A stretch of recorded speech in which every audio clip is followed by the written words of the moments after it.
Selamat pagi. Wow, luar biasa. Hari ini kita ketemu lagi pastinya. Udah siapin kopernya? Karena pagi hari ini kita mau angkat koper alias obrolan singkat seputar koperasi. Tentu saja saya Taku Mintarja yang akan menemani obrolan kita pada kesempatan kali ini.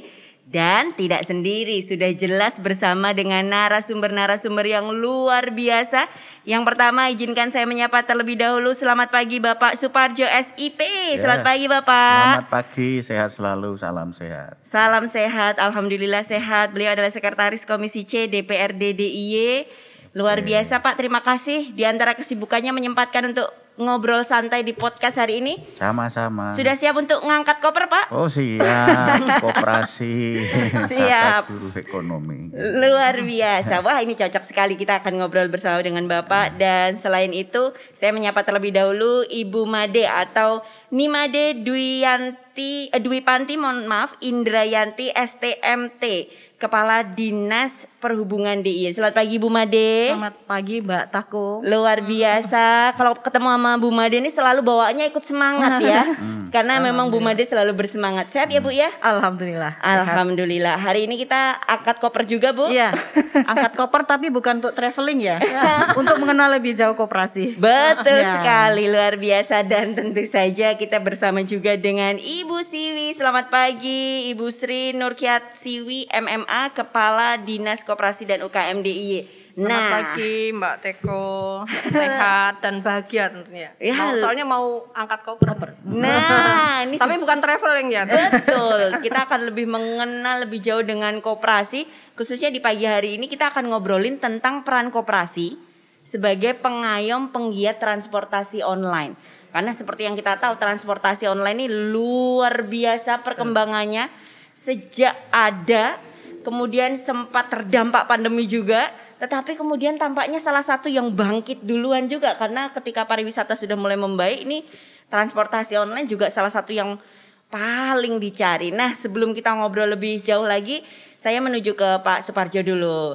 Selamat pagi Pak. Pagi. Ini, saya ingin tahu Pak, kesibukan selain di Sekretaris Komisi C DPRD DIY ini Bapak apa aja Pak kesibukannya Pak? Oh, kesibukan saya di rumah ya selaku pedagang kecil-kecilan lah. Wah, biasanya kalau gini ini Bu ya, ini sesuatu nih, ini penasaran nih. Saya juga sebagai produksi mebel CP Galih Mulia. Luar Saya biasa. juga kebetulan sebagai ketua KUD Karya Bakti yang Nah, ada ternyata Bu memang energi di Gunung kita, Kidul sebelah utara. wah, energinya emang saling tarik menarik Bu. Ternyata kita juga dekat dengan KUD tadi, dengan koperasi juga. Bapak, tapi kalau kita ngomongin mengenai Komisi C di DPRD DIY ini kan memang komisi yang membidangi pembangunan ya Pak ya. Iya. Nah, sebelum kita ngobrol lebih jauh, kalau boleh membahas sedikit, gimana Pak pembangunan di daerah, apalagi di masa pandemi seperti sekarang ini Pak? Ya, kalau kita bicara dengan pembangunan infrastruktur dalam kondisi yang pandemi ini, ya mau nggak mau, kita semua fokusnya untuk menangani COVID-19 ini. Sadar atau tidak sadar, memang kita harus fokus di situ. Sehingga wajarlah kalau kegiatan infrastruktur ini agak berkurang sedikit. Ini harapan kita. Infrastruktur yang ada juga infrastruktur yang mengarah kepada sesuatu yang menghasilkan pada masyarakat. Artinya yang bisa mendongkrak ekonomi masyarakat kecil. Infrastruktur itulah yang dikaryakan, yang dikerjasamakan oleh masyarakat. Intinya seperti itu. Sehingga kalau bicara tentang infrastruktur saat pandemi, ya terus terang aja banyak kita refocusing untuk kegiatan Karena memang pandemi. fokusnya untuk pandemi ini ya Pak ya, dan pemulihannya terlebih dahulu. Baik. Nah, kalau ngomongin koperasi Pak, kan koperasi ini juga sebagai soko guru perekonomian Indonesia. Menurut Bapak nih, bagaimana Bapak memandang bahwa bangkitnya koperasi ini juga menjadi salah satu pendorong pulihnya perekonomian kita Pak? Oke, kalau teknisnya nanti Ibu Kepala Dinas ya Ibu Sri. Kalau saya mengatakan koperasi ini memang wadah yang bisa meningkatkan ekonomi kerakyatan, karena di sana di koperasi itu ada peran milik bersama, usaha bersama dalam rangka mendapatkan keuntungan untuk kesejahteraan anggotanya. Ini yang dinamakan soko guru, artinya tidak monopoli. Ya, ya. Tidak monopoli, sehingga koperasi ini memang sejak dulu dikenal sebagai soko guru ekonomi Indonesia. Ya. Soko guru ekonomi kerakyatan yang kita bangun. Berarti memang ada optimisme di situ ya Pak ya? Pastinya ya. Oh, pastilah. Di koperasi ini Pasti. sebagai nantinya pendorong pulihnya perekonomian kita. Pasti, sekarang negara aja memberi kesempatan yang lebih mudah kok. Iya. Kalau dulu memberikan koperasi itu berbulan bahkan bertahun, sekarang itu mudah. Wah, Nah, luar biasa. sekarang Ini itu saatnya mudah. di cross check langsung ini dengan Bu Siwi. Bu, ini tadi Bapak barusan menyebutkan negara memberikan banyak kemudahan, koperasi juga sekarang tidak sesulit dulu gitu. Apakah itu benar, Bu? Ya, jadi tadi Pak Parjo sudah mentikul bagaimana sih sebetulnya kan prinsip koperasi dulu ya Pak ya. Betul. Iya. Sebetulnya kan prinsip koperasi ini apa sih? Kenapa ini menjadi soko guru ekonomi kerakyatan? Ini Betul. sebetulnya kan sudah ada di amanat Undang-Undang Dasar pasal 33 ya. Benar. Di situ sudah tertuang sebetulnya koperasi ini kan tidak paksaan. Bagaimana mereka bersatu, berkumpul, sukarela, ada demokrasi, nanti akan ada kemandirian. Bagaimana di situ juga ada bagaimana ada kalau teman-teman SHU ya Pak ya, Iya, bisa hasil SHU. usaha atas jasa mereka. Jadi ini kan bagaimana demokrasi sukarela ada di sana. Selanjutnya tidak hanya itu, sebetulnya di dalam koperasi sendiri ini ada pendidikan perkoperasian atau pendidikan bagi anggotanya. Ini menjadikan ini peran dari koperasi ini tidak hanya untuk lembaganya saja, tapi bagaimana anggotanya ini juga kita tingkatkan terhadap kapasitasnya sesuai dengan kebutuhannya kan seperti itu. Nah, bicara terhadap koperasi yang sekarang ini seperti apa? Dulu kalau mendirikan ini harus 20 orang. Untuk menyatukan yang tadi sukarela menyatukan sama visinya ini kan susah ya, kepala 20 gitu. Tapi sekarang ini dengan dengan PP 7, dengan Undang-Undang Cipta Kerja, ini kan kita sekarang hanya 9. Ini memberikan kemudahan 20 dengan 9 pasti ini akan lebih mudah. Tapi tidak hanya 9 udah oke gitu. Tapi di situ juga nanti akan dilihat 9 ini terus harusnya tumbuh, keanggotaannya tumbuh. Ini menjadikan kita akan penilaian, kalau tumbuh ini berarti koperasi ini jalan terhadap aktivitasnya, terhadap apa yang memang. Yang selanjutnya bagaimana visi misinya ini kan juga harus kita tumbuhkan bersama. Nah, di saat ini koperasinya apa, mau bergerak apa, itulah yang ada tadi demokrasi. Pemerintah di mana hadir itu? Pemerintah akan hadir di saat mereka akan mendirikan, melakukan penyuluhan, pendampingan gitu. Waktunya lama enggak nih? Waktunya ini enggak lama gitu. Asal sesuai dengan persyaratan ada KTP yang akan mendirikan pengurusnya, bagaimana terkait dengan ada NPWP ya dari anggotanya gitu. Nah, ini bagian yang sebetulnya kan mudah didapat asal ada komitmen, menurut kami seperti itu.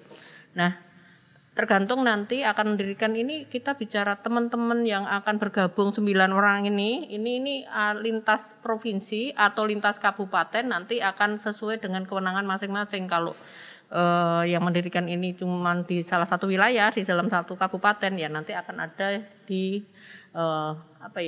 dinas yang memang di kabupaten setempat gitu. Kalau itu lintas kabupaten ada di provinsi, kalau lintas provinsi ada di. Tapi bagaimana ini? Di situ akan bukan muncul aja ya, tapi bagaimana sejak awal ini didirikan pasti ada perencanaannya, bagaimana pelaksanaannya, bagaimana pengawasannya. Nah, ini juga tertuang di dalam peraturan Kementerian Koperasi. Mereka setiap 3 bulan, setiap tahunnya kami juga akan melakukan pemeringkatan, penilaian kelembagaannya, pengawasan terhadap negerianya seperti itu. Wow. Tapi ini luar biasa ya Bu ya. Rasanya jadi sepakat justru ini yang dibutuhkan Ya, gitu. Karena sekarang nggak bisa sendiri-sendiri gitu. benar. Beda sendiri-sendiri dengan bersatu ini kekuatannya akan beda. Iya, kalau bahasanya anak zaman sekarang ini kolaborasi. Nah, inovasi kolaborasi ini kuncinya. Betul. Dan mungkin kalau dulu 20 berdiri terus ya udah gitu ya. Silakan, tapi di sini ada pendampingan, kemudian juga tadi ada penyuluhan. Itu hal yang justru akan membuat si 9 ini nanti bisa berkembang karena kemudian dengan tumbuh lebih dan tumbuh lebih lagi gitu. Karena yang dibutuhkan kadang-kadang gitu ya, konsistensinya itu yang sulit gitu. Di depan menggebu-gebu sampai tengah-tengah. Nah, keluar satu persatu, nggak jalan. Karena kita bukan jumlah koperasi yang kita lihat sekarang kan kuantitasnya itu bukan menjadi satu-satunya tapi kualitas. Dari koperasi. Wah, luar biasa, sepakat. Nah, kalau kita boleh kembali lagi ke topik mengenai layanan transportasi online. Memang di awal tadi juga saya sampaikan, dari awal adanya transportasi online ini cukup menarik perhatian gitu. Karena awalnya bertanya-tanya apa sih ini bentuk transportasi online, kemudian meledak luar biasa. Pandemi ya agak merangkak semua hal, saya rasa begitu. Tapi juga salah satu yang kayaknya bangkit duluan gitu, Bu. Nah, kalau kita flashback dulu, waktu itu Bu, ketika fenomena layanan transportasi online mulai bermunculan, mulai populer gitu.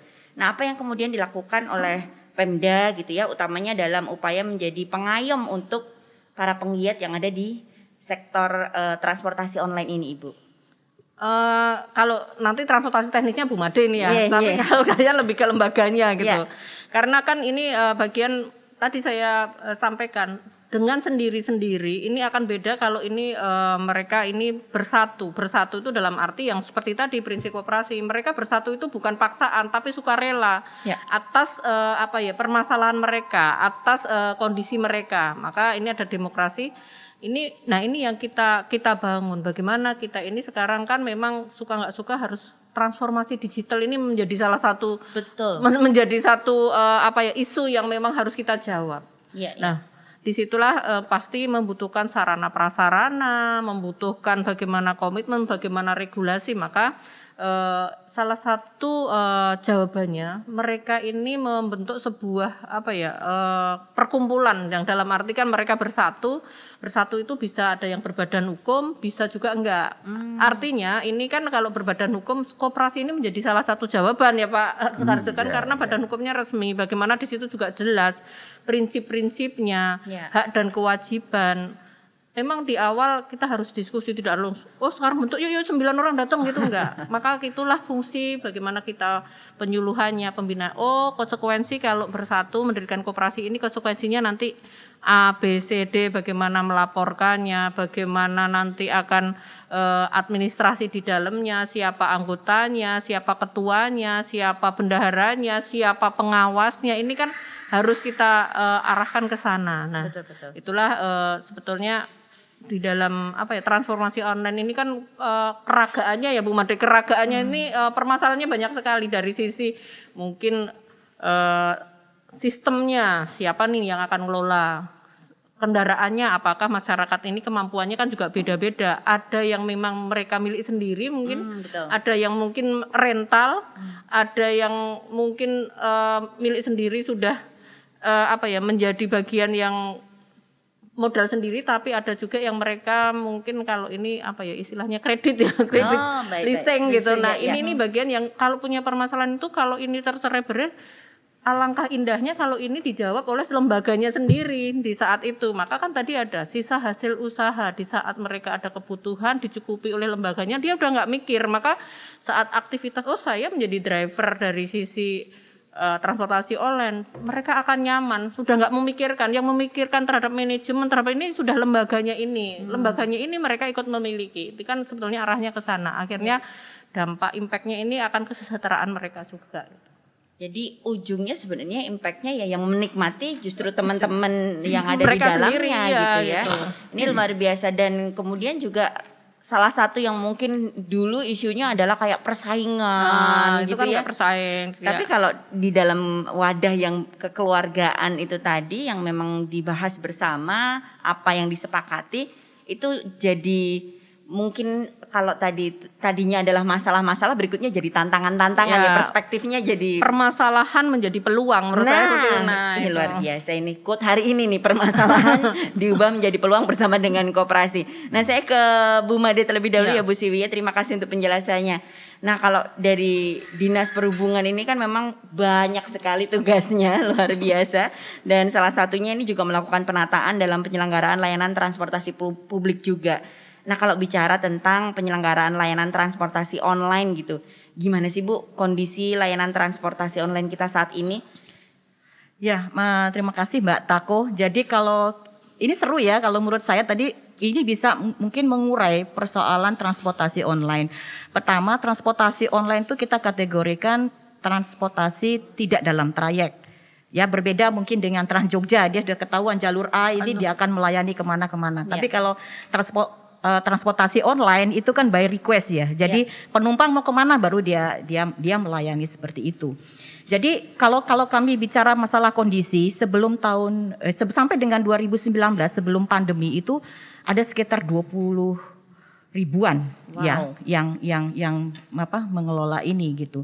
Tapi semenjak kemudian masuk di awal 2019 yang berizin. Kenapa ini tekanannya nanti ini koperasi ini ada kaitannya dengan bagaimana kemudian kita memberi safety baik kepada penumpangnya maupun kepada pengemudinya. Jadi sekarang mungkin kami ceritakan. Kalau dari sebelum 2019 sekitar 20 ribuan yang mengajukan izin ke BPPM waktu itu adalah sekitar 4 ribuan. Wow. Kemudian 2020 itu hanya sekitar 800. Wah, turun Dari sekali ya. 4.000 Iya. 20.000 yang mengajukan izin itu sekitar 4 ribuan. Kemudian dari 2020 pandemi itu 800-an yang berizin. Kemudian 2021 turun jadi 169. Ini persoalan kenapa? Kami tidak bisa memantau, berarti yang beredar di luar itu banyak yang belum berizin. Persoalannya apa? Ya persoalannya adalah kepastian perolehan finansial mereka. Karena berizin itu kan tidak hanya persoalan administrasi saja, tapi di situ kan ada sisi bagaimana kemudian jaminan, ada asuransi yang mereka ini akan memberikan layanan yang lebih baik. Karena apa? Kalau transportasi online kan kita membawa orang lain.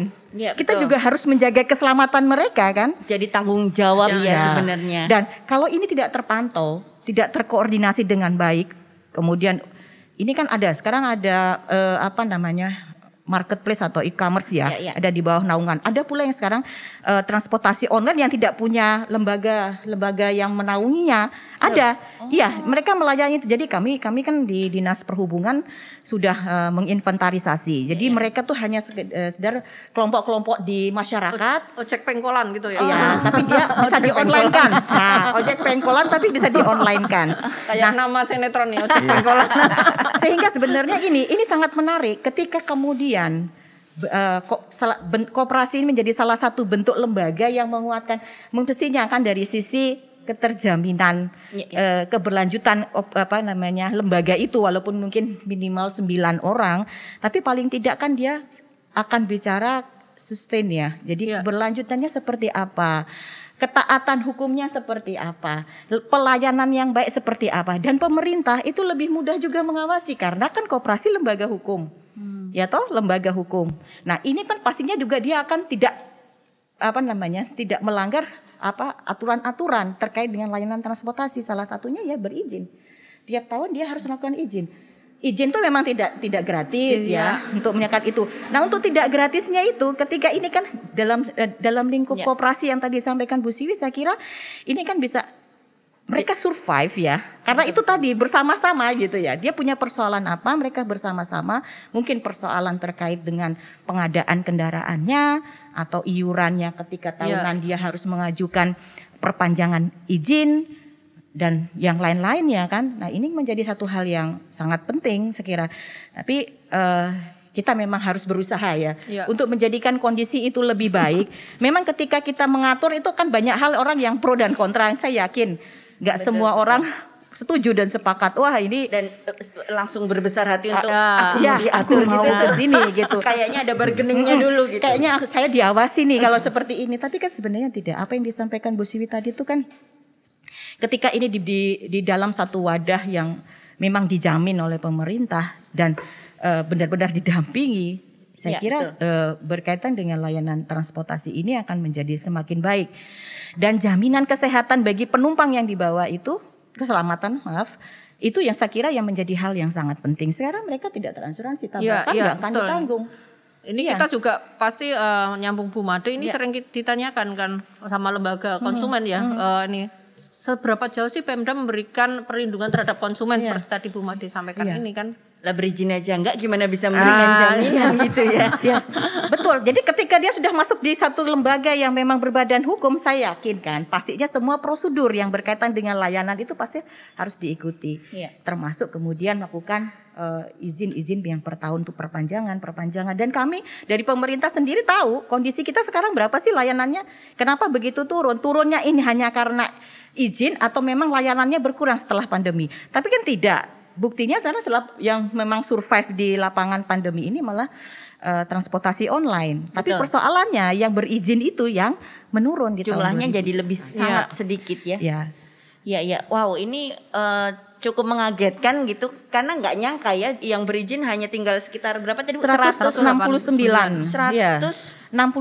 Sementara di jalan kayaknya banyak sekali ya, Mbak ya. Makanya kayaknya kalau di jalan tuh kalau lagi ngumpul ngetem sana warna itu, warna ini, warna itu nggak mungkin deh kalau cuma 100 gitu. Saya kalau mikir lihat wah ini Bu Made PR-nya banyak ini warna-warni di luaran. Tapi ini menjadi menarik tadi juga disampaikan oleh Bu Siwi mengenai transformasi digital karena memang sejak era digital sebelum pandemi aja kita sudah mau nggak mau dipaksa untuk beradaptasi dengan perubahan. Begitu pandemi itu kayaknya digenjot.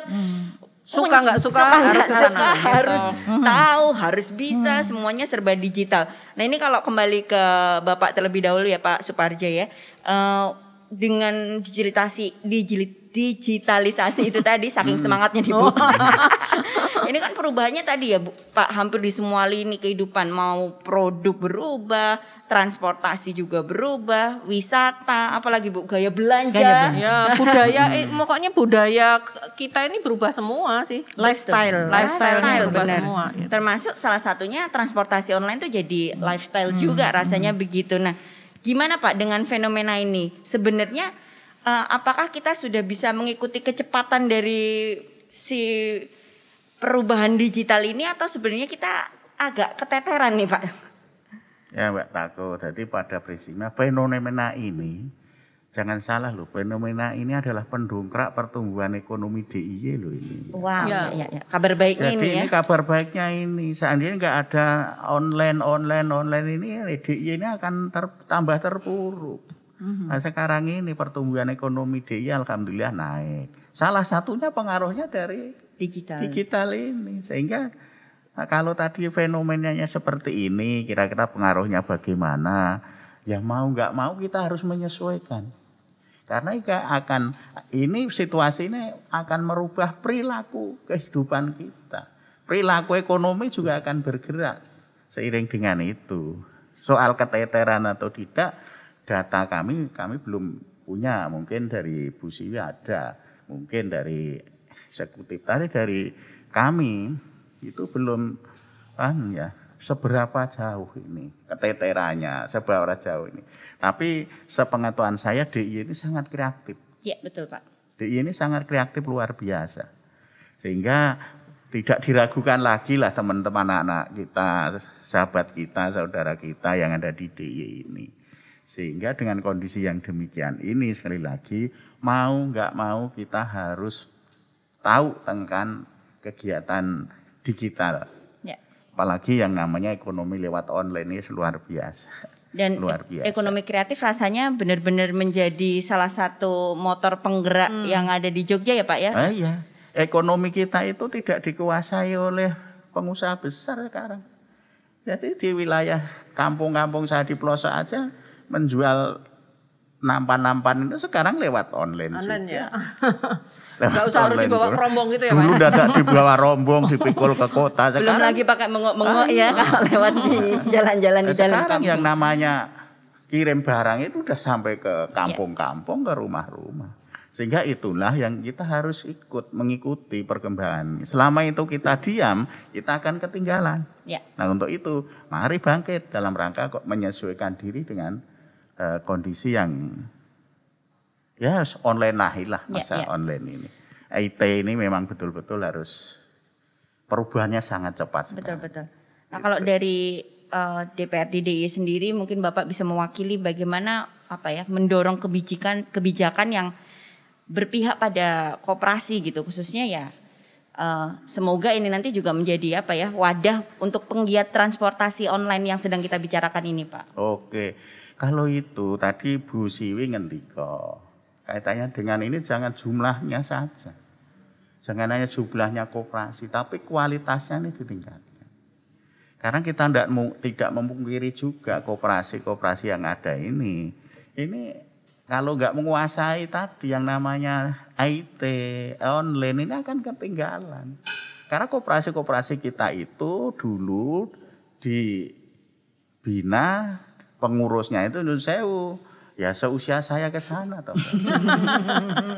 Kalau susah ke sana itu saya itu gimana itu kalau nggak diajari anak-anak muda itu gaptek sebagian, apalagi bapak-bapak kita pengurus koperasi yang di pelosok itu rata-rata sepuh loh, yang muda ya banyak tapi dulu itu prakarsanya adalah orang-orang kita, bapak-bapak kita, ibu-ibu kita yang usianya sudah sepuh. Apakah dia gaptek? Ya tidak semuanya, tapi rata-rata yang namanya kami hidupnya itu selalu komunikasi dengan yang di daerah pelosok, saya tahu persis. Ya. Nah gitu Mbak. Jadi harapan kami namanya kegiatan ekonomi ini, yuk kita bersama-sama. Terus kami suruh mendorong, oke mendorong, nggak masalah. Karena kalau memang ini ada inisiatif, karena bikin peraturan itu kan bisa inisiatifnya dari Bu Siwi, dari Bu Ade, baik dari kami. Sehingga kalau itu memang perlu dibuatkan aturan, dibuatkan perda, ya monggo lebih baik. Lebih baik karena itu akan menjebadani. Ya. Lagi-lagi ada kolaborasi juga ya di sini pun dibutuhkan kolaborasi dan kerjasama itu tadi seperti prinsip koperasi juga nih. Nah ini Bu Siwi, saya juga jadi ingat nih. Kalau nggak salah itu di Dinas Koperasi dan UKM DIY ada yang namanya Sibakul ya Bu ya. Nah ini katanya juga bekerja sama dengan penggiat transportasi online dalam program yang spesial, ada yang free ongkir gitu ya Bu. Nah ini gimana Bu? Sebenarnya Sibakul sendiri ini seperti apa sih Bu? Jadi Sibakul ini juga ini bangunnya sama Bu Made, tapi Bu Made masih di biro. Sebetulnya kan PR yang pertama ini yang paling utama adalah sepakat dulu sama Bu Made ini bahasnya lama ini data ya Bu Made. Jadi sebetulnya kita mau mengarah kemana, negara ini mau dibawa kemana ini kan basicnya data. Maka kita bicara di daerah, di DIY ini mau dibawa kemana, perekonomian kita mau kemana, maka kita perlu satu data. Maka PR sampai sekarang ini satu informasi data tunggal ini paling penting. Nah kita menginisiasi dulu Bu Made ada Pergub UMKM ya Bu Made, Pergub UMKM Pergub 82, Bu Made masih ingat juga ini.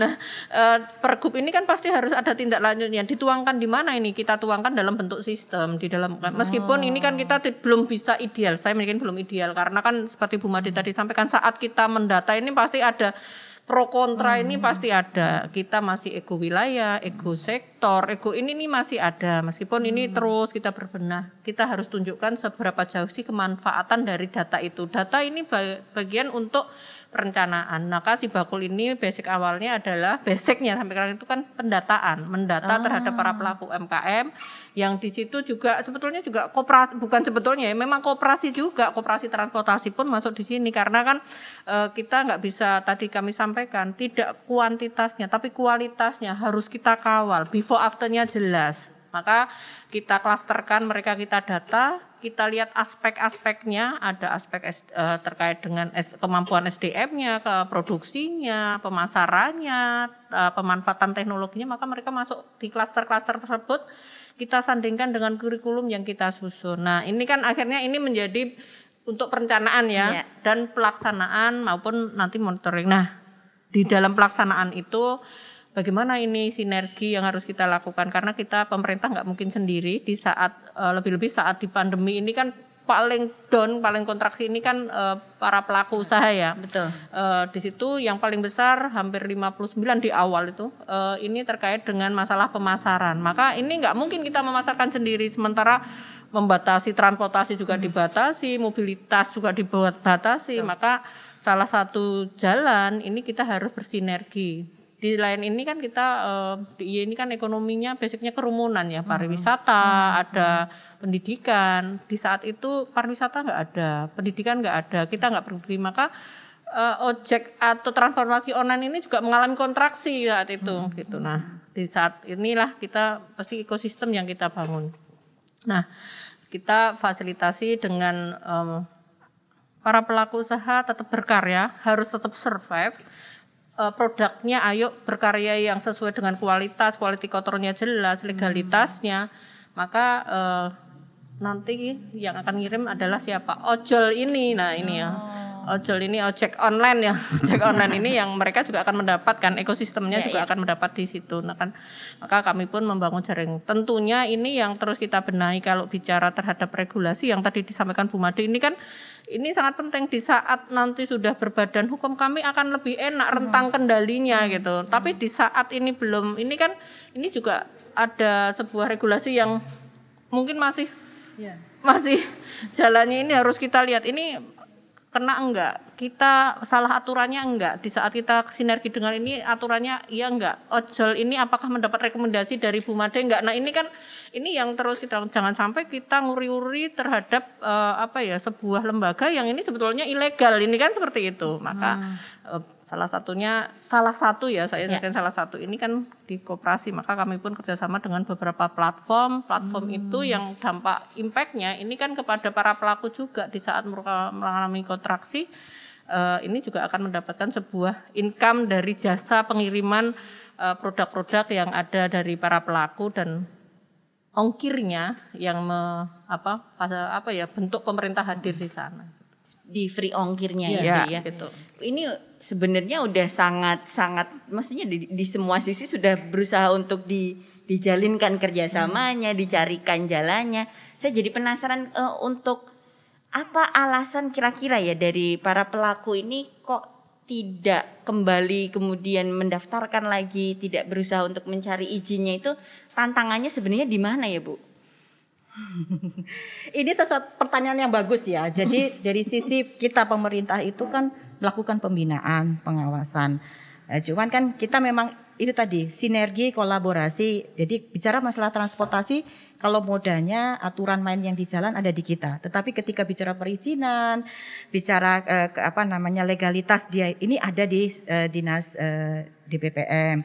Kemudian kelembagaan misalnya tadi untuk penguatan itu ada di dinas koperasi. Saya kira kalau ke depan ini kan menjadi evaluasi kita semua ya. Ketika ke depan kita berharap suatu kondisi itu bisa teratur ya, terpantau dengan baik, memberikan jaminan juga kepada masyarakat. Berarti kita juga harus bebenah apa yang kurang ini. Kenapa kok mereka tidak mau melakukan izin? Apa kontrolnya yang kurang di lapangan? Kan seperti itu. Mungkin saja dari sisi kita tidak ada punishment. Ketika kita tidak mengajukan izin, tidak ada punishment di lapangan. Tetap jalan gitu ya. Kemarin sebenarnya kami di pertengahan tahun 2021 ini akan melakukan operasi sebenarnya terkait dengan itu. Cuman kita mikir-mikir lagi nih. Ekonomi mereka ini masih kondisinya tidak begitu, masih belum baik gitu. Nanti ini akan menjadi suatu persoalan baru. Tapi dengan ini mungkin kita berusaha melakukan sosialisasi. Apa sih untungnya sih ketika mereka melakukan izin? Sebenarnya ada jaminan juga, bukan untuk dirinya sendiri tapi untuk yang mereka bawa, terutama penumpang ya. Kalau barang mungkin yang lain. Kalau penumpang tuh kan ketika kita juga tidak berharap akan terjadi sesuatu ya. Tapi ketika memang terjadi itu ada juga jaminan di situ. Jadi melalui asuransi. Kemudian kita tuh dalam pendataan tadi benar apa yang disampaikan Bu Sri. Sebenarnya berapa sih yang beredar? Jadi kita tahu apakah kemudian semua yang beredar itu mana yang kemudian masuk menjadi transportasi online atau orang yang sekedar kemudian oke lah saya antar kamu ke sini. Tadi bicara cost ya. Saya sangat tertarik ini kalau dari sisi ilmu transport. Ketika sekarang kita bicara digitalisasi berkaitan dengan market ya. Ini sebenarnya sangat-sangat menguntungkan ketika kita sendiri belanja. Kita harus pertama mungkin naik motor atau naik mobil, cari parkir, bayar parkir. Belum lagi kita tuh mau beli A ya, tapi nanti kalau lihat kata B, beli B, C, D. Ibu tahu aja yang ada di hati setiap yang menyaksikan. Itu kayaknya mengetahui hati kami ya Bu ya. Mbak Teko juga tahu kan? Iya, saya sendiri pelakunya Bu. Nah, itu yang sebenarnya ini kan sebenarnya salah satu bagian bagaimana kontribusi ketika melakukan digitalisasi. Itu ekonomi itu terkendali juga dari sisi personal ya. Jadi kita beli itu yang butuhnya aja. Kita beli yang perlu-perlunya aja.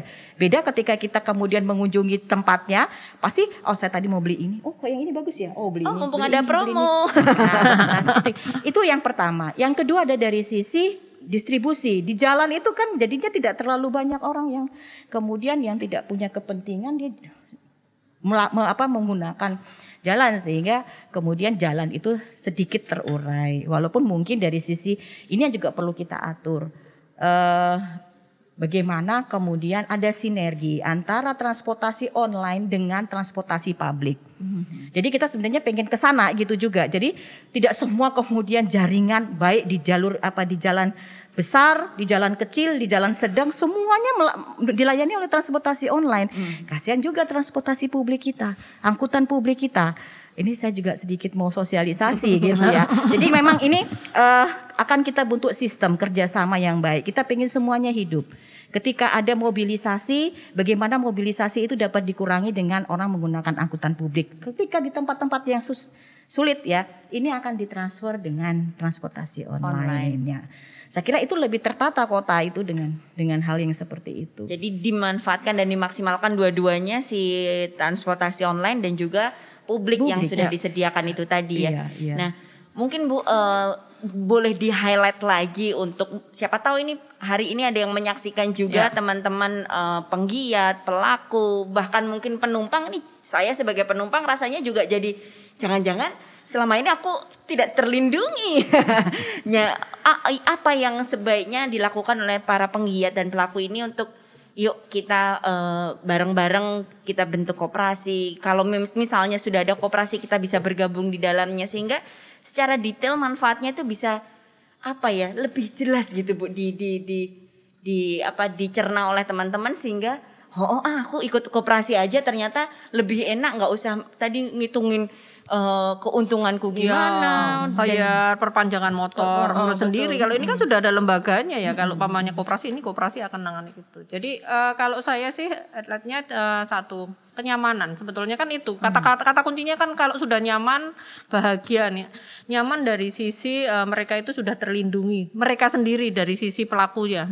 Yang selanjutnya tadi Bu Made tekankan nyaman bagi konsumennya. Jadi kami pun masyarakat saat kita ini kalau naik seperti ini Anda akan terlindungi karena ini sudah terverifikasi atau sudah ada terdaftar dan bagaimana keselamatan kerja kalau seperti itu kan pasti ada juga di sana. Berarti kan kita atur. Jadi rentang kendali di saat kita ini bersatu.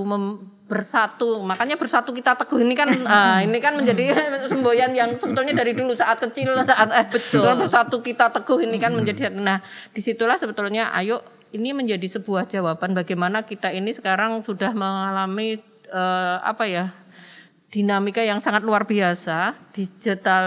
Transformasi digital ini sudah sangat luar biasa, suatu keniscayaan tapi suka nggak suka harus kita lakukan dari semua lini lifestyle di mana saja. Jadi kami berharap salah satunya ya ini tadi kalau bicara bagaimana mereka bergabung, bagaimana mereka ini pilih terhadap lembaga yang memang sudah jelas. Dan jelas ini bagaimana kita ini di negara hukum pasti yang berbadan hukum. Koperasi ini kan sudah jelas.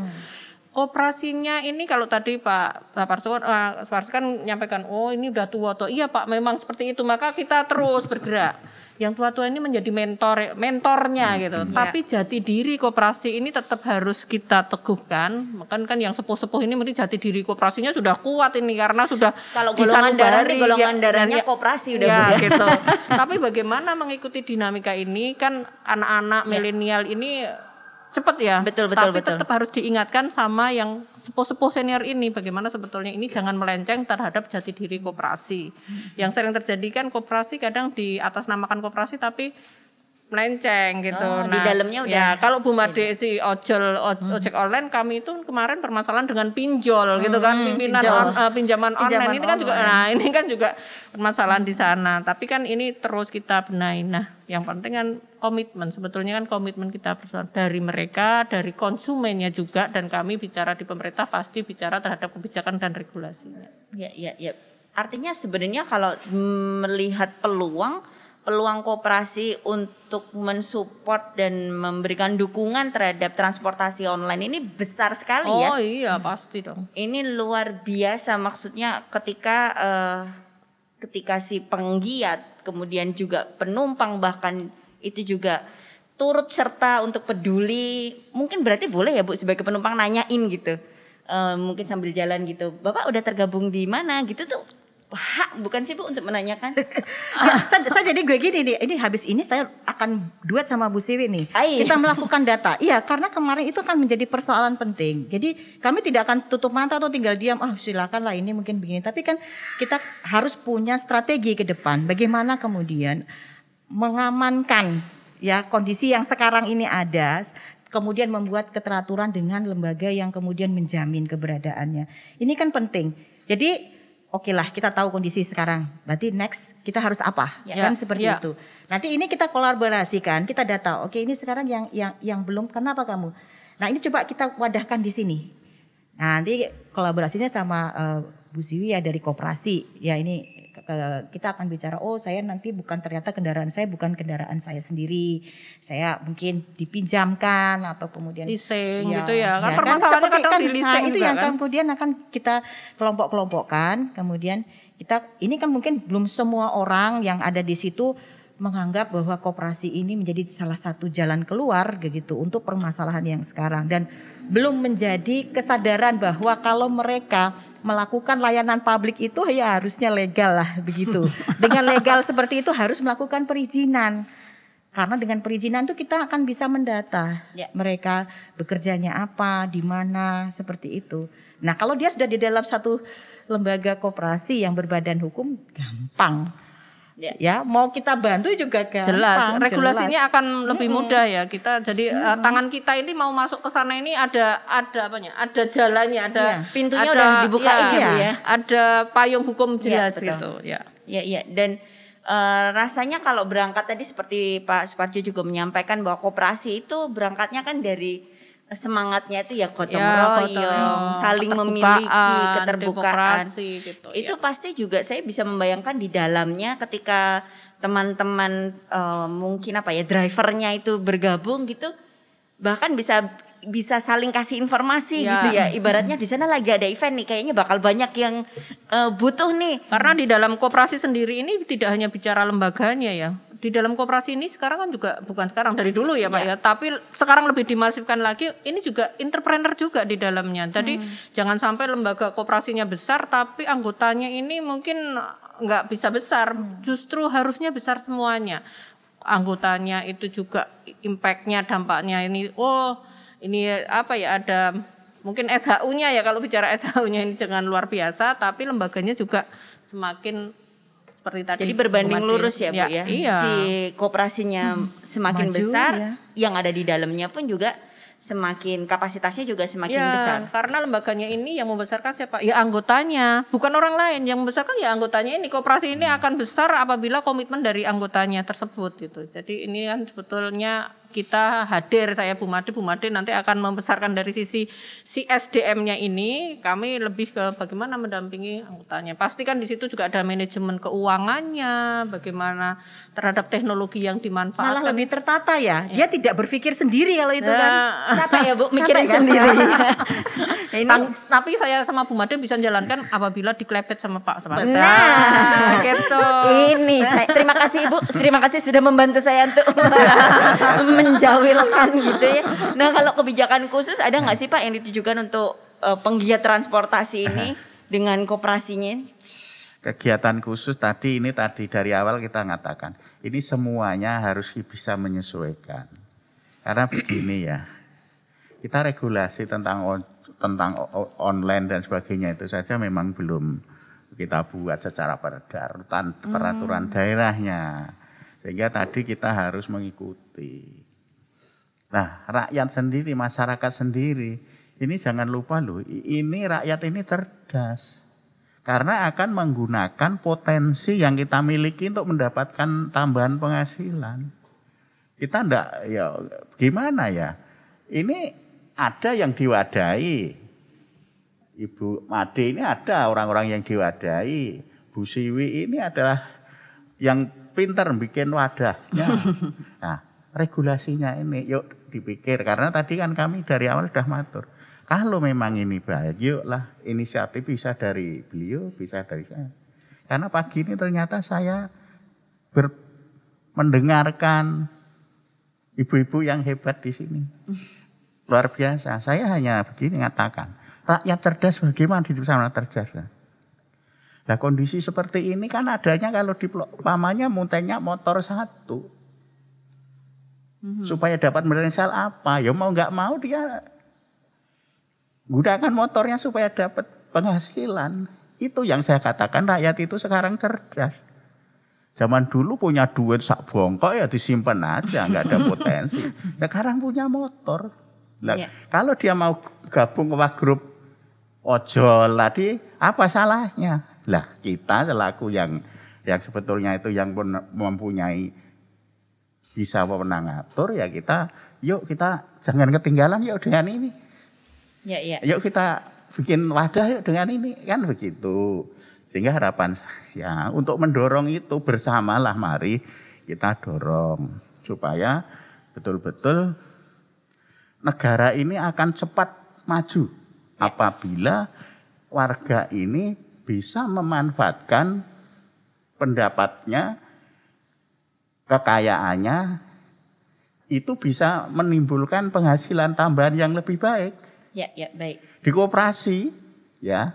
Di koperasi itu selagi anggota kalau punya modal ditambah di koperasi. Oh nanti akhir tahun hasilnya dibagi kok. Gitu loh maksudnya.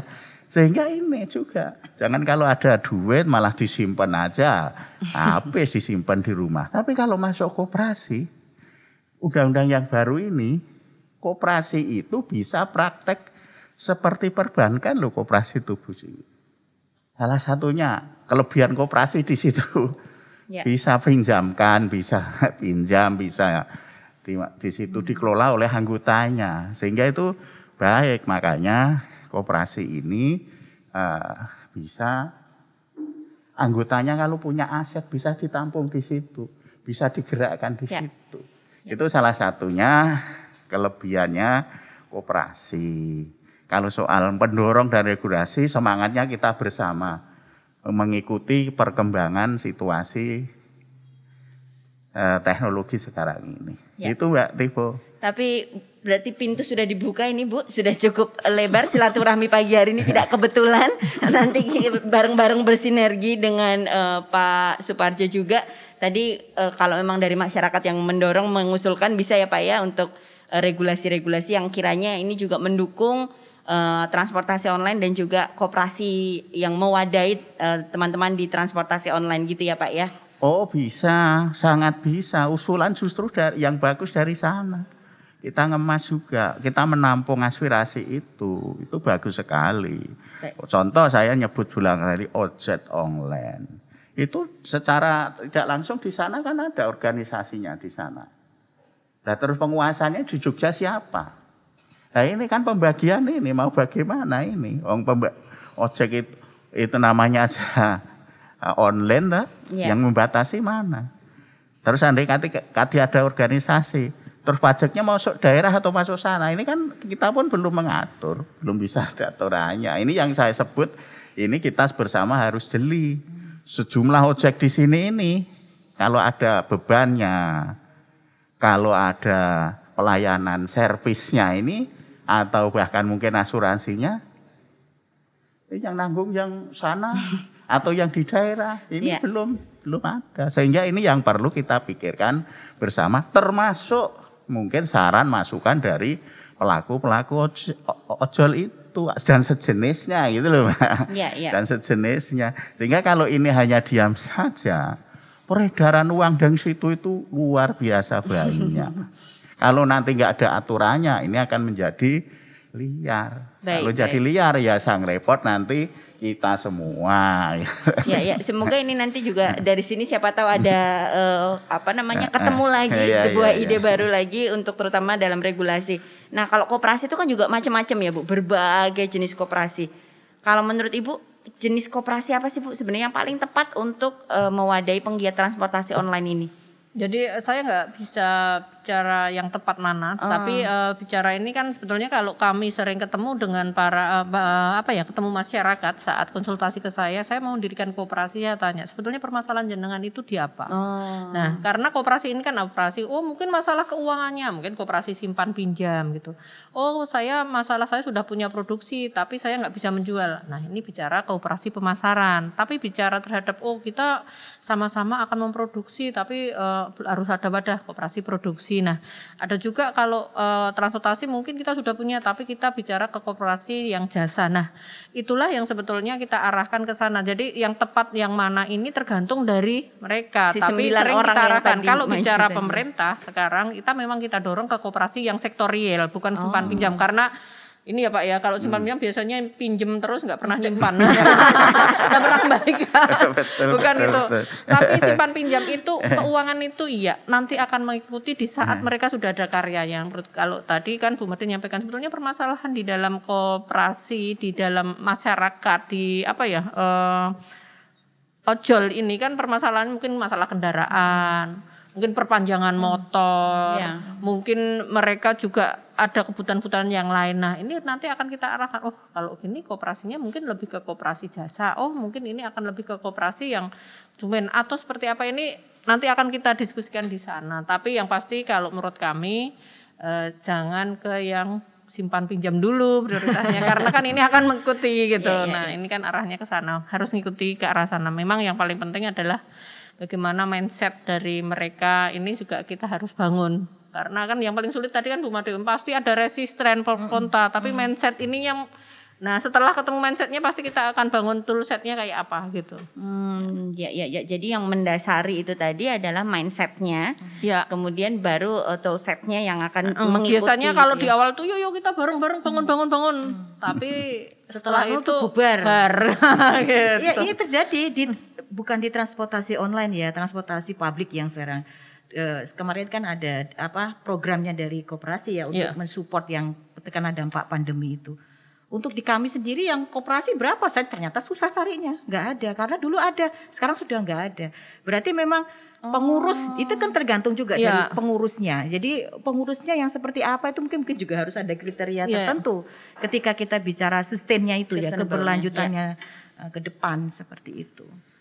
Jadi memang ternyata salah satu tantangannya juga gitu ya, semangat di awal, kemudian mulai maka tengah-tengah. Kita jawab dengan sekarang kita punya konsep untuk koperasi modern. Koperasi modern ini bagaimana modern yang seperti apa? Pasti salah satunya manajemen terhadap dia memanfaatkan digital ini. Bagaimana tadi Bu Made pengelolanya bagaimana? Saat menentukan ini juga harus profesional. Mereka akan kita pilih bagaimana ada kontrak kinerjanya, bagaimana aktivitas di dalamnya ini juga sudah tertata. Maka kami pun belum semuanya. Kalau bicara koperasi di DIY ini hampir 1.900-an ya, baik aktif maupun non aktif. Kalau bicara yang provinsi ini ada sekitar 300-an. Nah, di situ kita pilih, kita hanya menentukan kemarin ada sekitar 40 yang masuk, ini kita pilih lagi dengan tim independen itu 15. Kita coba, tidak bisa. Nah, memang kalau Mbak Teko tanya, koperasinya yang lama-lama apa yang baru-baru Bu? Ya ada yang lama, ada yang baru gitu. Tapi Pak Suparjo tapi lebih banyak yang baru ini Pak. Kalau saya suruh milih koperasi enak yang mana Ibu? Kayaknya enak yang baru. Modelnya lebih modern. Kita mindsetnya tadi. Tapi bukan yang lama itu terus kita tinggal enggak. Tetap harus kita lindungi seperti Bu Made tadi kan perizinan, karena kita saya sama Bu Made Pak Farjon kan punya tugas, punya amanah bagaimana memformalkan dari yang informal. Ini kan akan meningkatkan derajat dari masyarakat yang tadinya nggak punya izin saat mereka akan, kalau kami di sini itu tagline-nya naik kelas, mereka akan naik kelasnya mesti ditanya terhadap perizinan tadi gitu. Ya.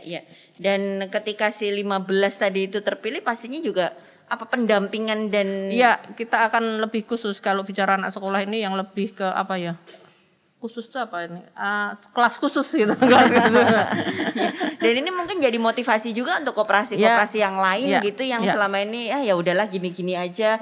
Ya udahlah mungkin kadang ada permasalahan di pengurusnya ya pakai mau bilang apa. Memang enggak mudah, memang mindset, perlu proses juga. Dan yang namanya perubahan memang selalu pasti ada pergerakan, ada Ya, pergeseran, betul, tapi ya. itu adalah proses yang rasanya kalau dilakukan dengan optimis, dengan visi dan tujuan yang benar tadi, nantinya juga yang menerima manfaatnya seluruh anggota koperasi ya, Bu, sebenarnya ya. Betul.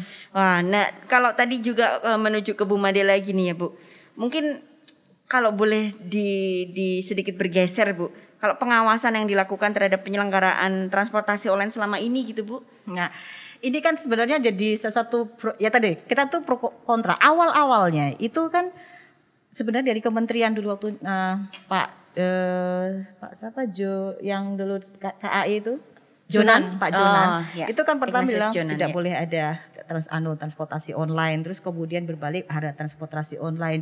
Kita juga mau membuat kuota juga nggak bisa karena kemudian banyak pertentangan. Ini yang sebenarnya dari sisi pengawasan itu kami memang ada. Kami bagaimana kemudian melakukan pengawasan? Pengawasan tuh bisa kita lakukan ketika ada izinnya. Masa ya kita tanya setiap orang yang dilewat mau seperti apa kan? Nggak bisa untuk seperti itu. Jadi kami bisa melakukannya itu ketika kita bertanya ke teman-teman di PPM berapa sih yang melakukan perizinan di sini gitu. Ini kemarin kami sudah sempat diskusikan atau rapatkan masing-masing ini berapa sih sebenarnya anggota mereka. Kemudian sebenarnya memberikan kesadaran bagi si pengelolanya yang besar nih yang mempunyai yang marketplace yang besar yang kemudian di bawahnya Unicorn gitu ya. ada layanan-layanan transportasi ini tolonglah anak buahnya yang di bawah itu juga dipikirkan seperti itu. Jangan cuma bicara kamu melayani sekian, kamu dapat. Tapi rewardnya itu adalah ketika mereka kemudian sudah melakukan proses perizinan di lapangan, itu menjadi bagian penting penilaian sebenarnya. Kemarin itu kami malah mau pasang stiker. Jadi yang sudah berizin itu kita stikerin. Jadi orang-orang masyarakat itu kalau mau menggunakan itu yang memang yang sudah ada stikernya. Ada stikernya. Tapi kesulitan kan juga metode itu juga tidak Karena Mbak Teko keburu-buru terus nggak lihat stikernya, yang penting naik ya Mbak ya. Jadi belum lagi hujanan ya stikernya. Jadi melakukan pengawasan itu sulit ketika kita tidak tahu suplainya itu berapa, demandnya berapa. Dan kami itu sebenarnya tidak membuka luas-luas juga semua transportasi online. Karena gini, lah itu jalan itu kan kami sangat-sangat menghambat terkait dengan penggunaan kendaraan pribadi di ruas-ruas tertentu. Kalau macet jangan ngobrolnya atau keluhnya ke dinas perhubungan dong. Dan semuanya maunya pakai kendaraan sendiri kok. Nah ini yang mungkin kita mulai tata bagaimana kemudian transportasi publik ini menjadi nyaman bagi semuanya. Kemudian bagaimana posisi transportasi online? Dia menjadi feedernya atau kemudian yang namanya layanan jejaringnya di tempat-tempat yang memang agak sulit terjangkau oleh transportasi publik. Sinerginya dari si transportasi publik dan online itu memang jadi kuncian juga ya Bu ya sebenarnya di situ. Aduh kalau pengen ngobrolin rasanya pengen nanya satu-satu gitu, tapi waktu kita ternyata juga terbatas. Mungkin masing-masing dari narasumber saya yang terhormat hari ini boleh memberikan closing statement-nya juga, khususnya juga kepada masyarakat, serta mungkin penggiat ojek online yang saat ini juga menyaksikan, nggak kebetulan loh. Sekali lagi bahwa dengan berbadan hukum, dengan berada dalam lembaga yang dalam hal ini koperasi, banyak sekali manfaat yang bisa didapatkan. Tapi kita dengarkan terlebih dahulu closing statement dari masing-masing narasumber. Yang pertama, monggo Bapak Suparjo terlebih dahulu, silakan. Pada prinsipnya kami dorong kawan-kawan kami, sahabat kami semua yang ada di usaha jasa online ini ya. Monggo lah, tadi mendengarkan ini kan posisinya mendorong saja. Izin mudah, menguntungkan, dan memang itu justru akan ada lebih jaminannya yang pasti. Kenapa harus kita tinggalkan? Ayo giat bersama untuk menuju ke sana. Biar kita usahanya tenang, lancar, aman, sejahtera untuk kita semua. Demikian Mbak Tivo. Wassalamualaikum warahmatullahi wabarakatuh. Waalaikumsalam warahmatullahi wabarakatuh. Terima kasih Bapak. Izin mudah, menguntungkan, giat dan lancar tadi kalau kata Pak Suparjo. Matur nuwun Bapak. Ibu Made monggo silahkan. Ya kalau saya patuh ya. Kalau kita itu bicaranya melayani masyarakat umum. Jadi patuh sama aturan. Jadi ketika memang itu merupakan bagian dari layanan transportasi publik ya, walaupun dia bukan dalam trayek, tapi mohon juga segala aturan mainnya itu untuk diikuti. Dan yang kedua adalah untuk kemudian memberikan kestabilan, kekuatan dalam melaksanakannya itu saya kira memang bentuk kelembagaan yang berbadan hukum itu menjadi sesuatu solusi terbaik saya kira sebagai bagian dari pengawasan kami juga untuk mereka melayani masyarakat di lapangan. Saya kira itu Mbak. Jadi harapannya ya yang sekarang ini mungkin teman-teman dari transportasi online mari urus izinnya dulu gitu sebelum melayani masyarakat. Karena disitulah kemudian jaminan hal yang lainnya saya bilang itu tadi yang Bu Si sampaikan kenyamanan pengguna itu juga akan terjamin di situ. Saya kira itu Mbak. Dan sekali lagi tadi juga tidak sulit untuk mengurus segala perizinannya ya Bu ya. Jangan takut dulu nanti disuruh ini disuruh itu, coba dulu silakan karena nanti di situ juga pastinya lebih banyak manfaat yang didapatkan oleh teman-teman penggiat dan juga khususnya untuk lebih bertanggung jawab terhadap penumpang yang kita bawa itu tadi. Betul. Bu Siwi monggo Ibu silahkan Ibu ini. Ya kalau saya lebih sebetulnya kan yang terakhir ini malah enak ya. Jadi lebih bagaimana sebetulnya ayo kita kuatkan dalam sisi kolaborasi. Kolaborasi ini kan menjadi kunci bagaimana kita melakukan inovasi, bagaimana yang kita tekankan tadi kan bagaimana ini transportasi online ya. Ini kita melindungi dari sisi diri kita sendiri ini tidak hanya diri kita saja tapi bagaimana kita juga akan melindungi terhadap masyarakat pengguna kita. Jadi melindungi ini dari tadi Bu Made sampaikan melindunginya dari sisi perizinannya karena kan sudah mudah perizinan. Jadi kata kuncinya lebih bagaimana kita kesiapan terhadap sumber daya manusia kita sendiri. Regulasi tadi Pak Suparjo sudah mendukung dan bagaimana sebetulnya lembaganya kita nanti di koperasi sangat mudah mengurusnya tapi yang paling penting adalah komitmen. Iya luar biasa ditutup dengan kata-kata komitmen karena itu rasanya yang akan menjadi kekuatan salah satunya apapun itu memang butuh komitmen agar sustainable tadi salah satunya tentu saja ketika kita berada dalam koperasi itu tadi. Sekali lagi matur nuwun Bapak Suparjo, terima kasih Bu Made, terima kasih Bu Siwi untuk kesempatan ngobrol bareng bersama kita. Semoga juga teman-teman yang ada menyaksikan kami ini bisa mendapatkan banyak value dan juga tentu saja kalau hari ini ada penggiat transportasi online yang menyaksikan boleh loh silahkan. Mulai dari sekarang untuk bergabung bersama dengan koperasi pastinya banyak sekali koperasi yang sudah disediakan karena lebih banyak keuntungan yang didapatkan dan tentu saja siapa tahu di akhirnya kita bisa merasakan SHU bersama-sama itu menyenangkan sekali. Jadi rasanya koperasi dapat menjadi jawaban tantangan dalam dinamika penggiat moda transportasi berbasis online. Untuk nantinya semuanya bisa mendapatkan kenyamanan dalam pelayanan, keamanan dan juga terutama kesejahteraan untuk penggiat transportasi berbasis online. Saya Tako Mintarja mengucapkan terima kasih sudah mengikuti podcast hari ini. Saksikan tentu saja angkat koper berikutnya obrolan singkat seputar koperasi. See you on next podcast.